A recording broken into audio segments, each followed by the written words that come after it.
বহুত বহুত নমস্কাৰ জনালোঁ আৰু সেৱা জনালোঁ।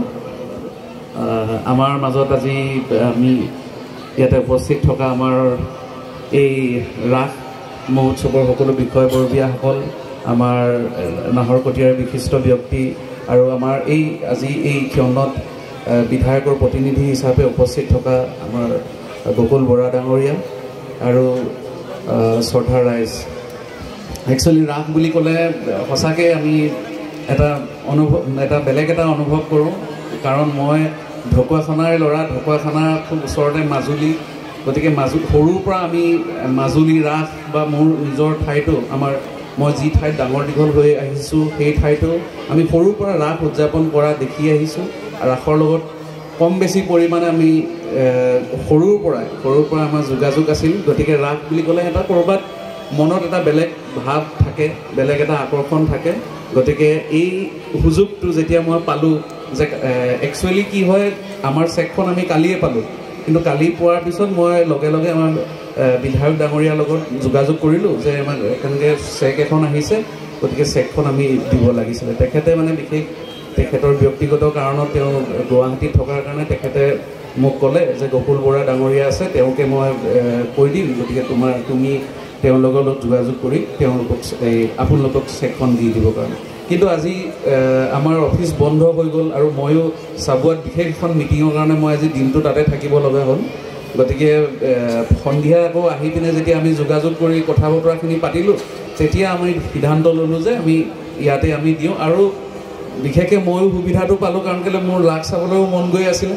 এওঁলোকে অৱশ্যে মোক ৰাস কমিটিয়ে মোক মাতিছিলে, অফিচত গৈ মোক মাতিছিল, নিমন্ত্ৰণো জনাইছিলে, কিন্তু মই অহাৰ সুবিধাটো তেনেকৈ হোৱা নাছিলে। গতিকে মই সুবিধাটো ল'লোঁ, ইয়াতে বোলো ৰাসো চোৱা হ'ব আৰু আপোনালোকৰ লগতো মিলা মিছাও হ'ব। গতিকে এই দুইটাই একেলগতে হৈ যাওক বুলি মই সোনকালে গুচি আহিলোঁ।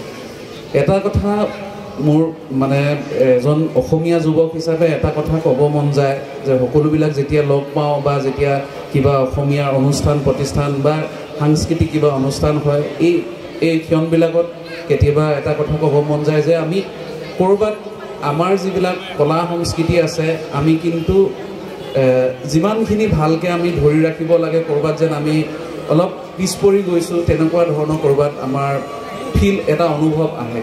গতিকে মই নাহৰকটীয়াত আহিবৰ পৰা আজি যিমান দিন হ'ল, নাহৰকটীয়াত আহিবৰ পৰা নাহৰকটীয়া অঞ্চলবাসীয়ে যেনেকৈ বিহুৱে হওক, বিহু সময়ত হওক লাগিলে বা কিবা খেলা ধূলাই হওক লাগিলে বা যিকোনো সময়তে তেওঁলোকে যেনেধৰণে কলা সংস্কৃতি পৰা আদি কৰি খেলা ধূলাৰ পৰা আদি কৰি সকলোখিনি তেওঁলোকে আগুৱাই লৈ গৈছে, সেই কথাখিনি কিন্তু সেইখিনি দেখি খুব ভাল লাগে। গতিকে মই নাহৰকটীয়াত থাকি এই বস্তুটো আপোনালোকৰ মাজত দেখি সঁচাকৈ মই বহুতখিনি গৌৰৱ অনুভৱ কৰোঁ এজন অসমীয়া যুৱক হিচাপে।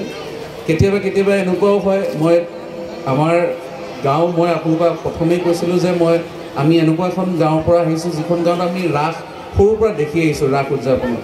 কিন্তু মই অলপ দিনৰ আগতে ঘৰত যাওঁতে ৰাস আমাৰ ৰিহাৰ্চেল হৈ আছে, ৰিহাৰ্চেল হৈ থাকোঁতে মই তাতে এবাৰ গ'লোঁ ৰিহাৰ্চেলত। কিন্তু মই এটা কথা মোৰ দুখ লাগিলে যে আমি ক'ৰবাত যিটো সময়ত ৰাসটো যেনেধৰণে এৰি আহিছিলোঁ বা য'ত আমি কৰা সময়ৰ পৰা এতিয়া যিমানখিনি আগুৱাই যাব লাগিছিলে, ক'ৰবাত যেন আমি পিছ পৰি গৈছোঁ, তেনেকুৱা এটা অনুভৱ হৈছে।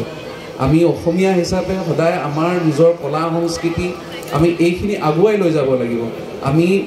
আমি এটা জাতি হিচাপে যদি আমি নিজক জীয়াই ৰাখিবলৈ হয় বা সকলোৰ আগত যদি আমি জীয়াই ৰাখিবলৈ নিজস্বটো দেখুৱাবলগীয়া হয়, দেখুৱাব আমি যদি যত্ন কৰোঁ বা দেখুৱাওঁ, তেতিয়াহ'লে কিন্তু আমি আমাৰ নিজৰ কলা সংস্কৃতিখিনি ভালকৈ আগুৱাই লৈ গ'লেহে আমি জাতি হিচাপে থাকি যাম। গতিকে ক'ৰবাত আমি এনেকুৱা হয় যে আমি আগতে সৰুতে এনেকুৱা আছিলে যে ৰাসত গ'লে আমুকটো কৰিব নোৱাৰি বা আমুক ড্ৰেছে পিন্ধি যাব লাগিব, তেনেকুৱা ধৰণৰ কিছুমান নিয়ম নীতি আছিলে। কিন্তু আজিকালি আমাৰ উঠি অহা চামে ক'ৰবাত আমি এই বস্তুবিলাক অলপ পিছ পেলাই দিছোঁ বা ক'ৰবাত মানি লোৱা নাই, তেনেকুৱাৰ ফলত কিন্তু আমি ক'ৰবাত অলপ পিছ পৰি আহিছোঁ বুলি আমি অনুভৱ হয়। আমি দেখি আহিছোঁ কিবা এটা ইয়াতে যেনেকৈ নাহৰকটীয়া অঞ্চলত আজি আপোনালোকে কৈছে যে 3 বছৰ হৈছে, 3 বছৰ এটা অনুষ্ঠান আপোনালোকে 3 বছৰতে কিন্তু যথেষ্ট ধুনীয়া কৰি তুলিছে। মই আজি 3-4টা দৃশ্য আপোনালোকক চাইছোঁ। এই 3-4 বছৰতে আপোনালোকে যেনেকুৱা ধৰণে আপোনালোকে আগুৱাই লৈ গৈছে মই আশা ৰাখিছোঁ যে আপোনালোকৰ সময় বাঢ়ি যোৱাৰ লগে লগে আপোনালোকৰ কিন্তু অনুষ্ঠানটো আৰু আগুৱাই গৈ থাকিব। গতিকে আমি বেলেগ ঠাইত থাকিলেও হয়তো কেতিয়াবা সৌভাগ্য হ'ব আকৌ নাহৰকটীয়াত আহি আপোনালোকৰ মাজত এনেকৈ দেখাৰ। গতিকে তেতিয়া নিশ্চয় দেখিম যে আপোনালোকৰ ৰাস এই অনুষ্ঠানটো আৰু আগুৱাই গৈ আছে। গতিকে সকলোকে অনুৰোধ জনাওঁ যে আমি অসমীয়া হিচাপে আমাৰ কলা সংস্কৃতিৰ পৰা আদি কৰি আমাৰ নিজস্বটো সদায় আমি নিজস্ব কিন্তু ৰাখিবই লাগিব। গতিকে উঠি অহা চামেও যাতে এই অনুষ্ঠানবিলাক এটা ভালদৰে যে তেওঁলোকৰ এটা পবিত্ৰ মনেৰে আগবাঢ়ি আহি তেওঁলোকে যাতে আগুৱাই লৈ যাব পাৰে।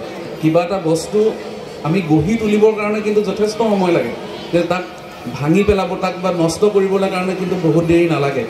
গতিকে এনেকুৱা এটা সময় আহিছে যে আমি নিজস্ব এই কলা সংস্কৃতিৰ এই দিশখিনি কিন্তু আমি আগুৱাই নিবই লাগিব। গতিকে ইয়াতে আমাৰ চৰকাৰে যিখিনি আমাৰ সহায় সহযোগিতা দিছে এই ৰাস মহোৎসৱৰ পৰা আদি কৰি বিহুৰ পৰা আদি কৰি এইখিনিও কিন্তু বহুত শলাগিবলগীয়া। আমি বহু ক্ষেত্ৰত আগতে আমি দেখিছিলোঁ যে আমাৰ বিহু পইচা পাতি অভাৱৰ কাৰণে বা ৰাসৰ ক্ষেত্ৰতো পইচা পাতি অভাৱৰ কাৰণে ক'ৰবাত কিন্তু পিছ পৰি যাওঁ।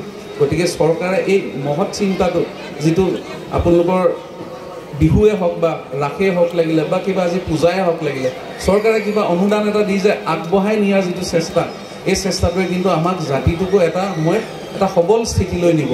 গতিকে এইখিনি সময়তে মই এজন চৰকাৰী বিষয়া হিচাপে মই চৰকাৰকো বহুত বহুত ধন্যবাদ জনাওঁ। আৰু আপোনালোকেও মই অনুৰোধ জনাওঁ যে আপোনালোকে যেনেদৰে নাহৰকটীয়া অঞ্চলটো আপোনালোকে কলা সংস্কৃতিৰ পৰা খেলা ধূলাৰ পৰা সকলো দিশত যেনেকৈ আপোনালোকে আগৰণুৱা হৈ আগবাঢ়ি গৈ আছে মই আশা ৰাখিছোঁ অনাগত সময়ত আমি আৰু নাহৰকটীয়াৰ পৰা বহুত ভাল কিবাকিবি ভাল নিউজ ভাল বাতৰি আমি শুনিবলৈ পাম, ভাল মানুহ আমি পাম। গতিকে এই বেছি আৰু দীঘলীয়া নকৰোঁ, সকলোৱে নাট চাবলৈ আহিছে গতিকে বেছি দীঘলীয়া কথা ক'লেও আপোনালোকৰ আমনি পাব। গতিকে সকলোলৈ পুনৰবাৰ মোৰ ফালৰ পৰা সেৱা জনাই মোৰ বক্তব্য সামৰিছোঁ।